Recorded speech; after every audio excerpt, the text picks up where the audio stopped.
Hi guys, welcome to the channel. I appreciate you guys coming by. Thank you so much. Let me just say I am not a royal watcher. Well, since Diana was killed. But this week I had two visions. On July 20th and 21st, when they perplexed me, the Lord gave me an open vision last night to clarify. I feel the urgency to release this word, but it may have to totally play out before I fully understand it.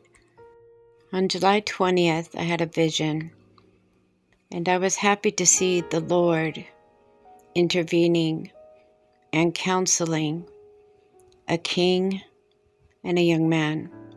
Regardless of how it looks in the natural, the Bible does say that the heart of the king is in the hand of the Lord. He raises up one and puts down another.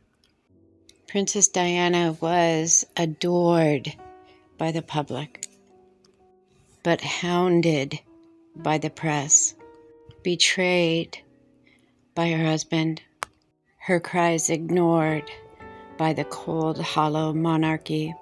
A young girl tangled up in something way bigger than herself, tried to find a place to stand and not lose herself. I ran across a letter that was hidden for, say, 20 years, written a couple weeks before her death. It was her last wishes for her sons. She wished that they would be free from titles and the confines of royal duties, to be free to explore who they are and never lose the little boy within them, to never sacrifice love for title or freedom for duty. She wanted more for them. She felt they would be trapped under the weight of it all. Made me think maybe Harry was guided by his heart. Not unlike his mother, he is hunted. I was surprised at all that is online, and his cries for help coded in different interviews, saying things like, "I don't want history to repeat itself." Whatever he and Meghan have done, and however they chose to live their life, isn't my concern. But the Lord is intervening. As if his mother's popularity was turned completely inside out, the whole world seems to have something to say about Harry, as if it's their business. The threats against his life are real. He himself in interviews often speaks code that demonstrate his fears, saying, "I don't want history to repeat itself," referring to his mother. I think the threat on his life is real, even by enemies of the UK to destabilize them. Or would the people rejoice? Also, as soon as Charles dies, William will become king, and William has threatened to banish him from the UK, where he has already lost and given up all. He wants to mend it with his father. Maybe that's why the Lord was counseling them. Harry's aides met with King Charles' aides on July 14th. Nobody else was there.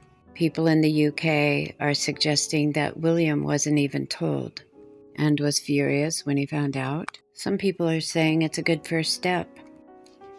I would suggest that there isn't that much time.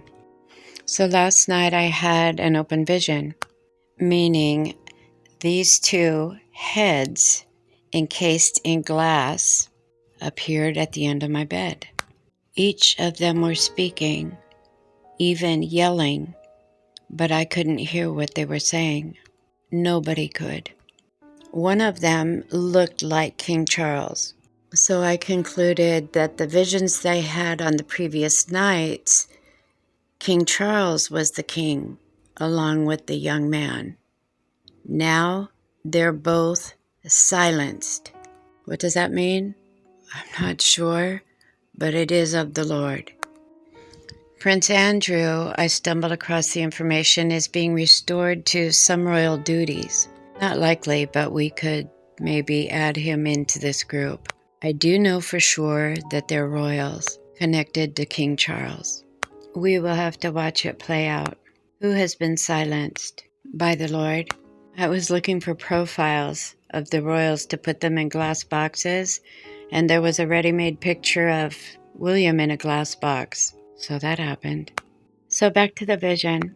So I'm sitting watching these two men maniacally screaming through boxes, and they're totally silent. And the boxes started to move, one in front of the other. I saw a white carriage waiting, and they were headed towards it. And when they slipped inside this carriage, their square boxes matched perfectly to the windows.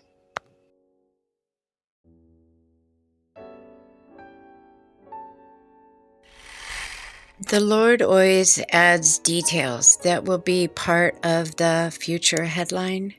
One of the men in the glass boxes took out a duffel bag, reached through the glass, and pulled down an overhead compartment.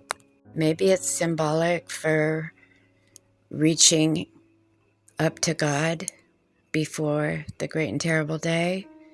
But he took that duffel bag and shoved it into this overhead compartment. So maybe a plane is involved. I'm not sure. But that will be a clue, a very specific clue that will confirm this word in a future headline. In Jesus' name. Thanks for watching. God bless.